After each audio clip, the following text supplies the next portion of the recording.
John 3:22 through 36 says this: After this, Jesus and his disciples went into the Judean countryside, and he remained there with them and was baptizing. John also was baptizing at Aenon near Salem because water was plentiful there. The people were coming and being baptized, for John had not yet been put in prison. Now a discussion arose between some of John's disciples and a Jew over purification. And they came to John and said to him, Rabbi, he who was with you across the Jordan, to whom you bore witness, look, he is baptizing, and all are going to him. John answered, A person cannot receive one thing unless it is given to him from heaven. You yourselves bear me witness that I said I am not the Christ, but I have been sent before him. The one who has the bride is the bridegroom, the friend of the bridegroom, who stands and hears him, rejoices greatly at the bridegroom's voice. Therefore this joy of mine is now complete. He must increase, but I must decrease. He who comes from above is above all, and he who is of the earth belongs to the earth and speaks in an earthly way. He who comes from heaven is above all. He bears witness to what he has seen and heard, yet no one receives his testimony.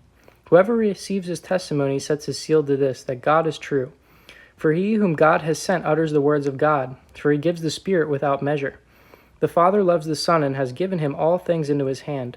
Whoever believes in the Son has eternal life, but whoever does not obey the Son shall not see life, but the wrath of God remains on him.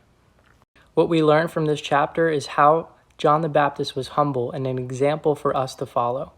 When John the Baptist learned Jesus was growing in popularity, John the Baptist responded and said, I must decrease and he must increase. Meaning, let my name, let my popularity be forgotten and let Jesus' fame continue.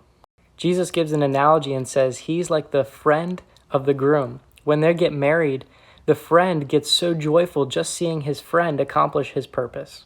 John the Baptist is simply happy to see Jesus fulfill his purpose. And that's what makes him joyful.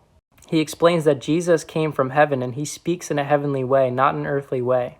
If anyone receives the testimony of Jesus, he sets his seal to this, that God is true, meaning if anyone receives Jesus, they're proving with their lives that God is true.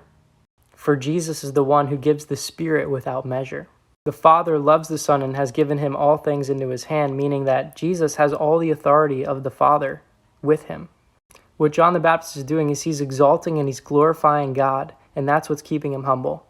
If we want to stay humble in our lives, we need to exalt and glorify and praise the name of God and not have our name be remembered.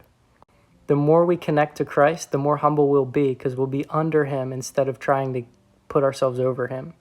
Lastly, he closes with a gospel message. He says, Whoever believes in the Son has eternal life, but whoever does not believe shall not see life, but the wrath of God remains on him.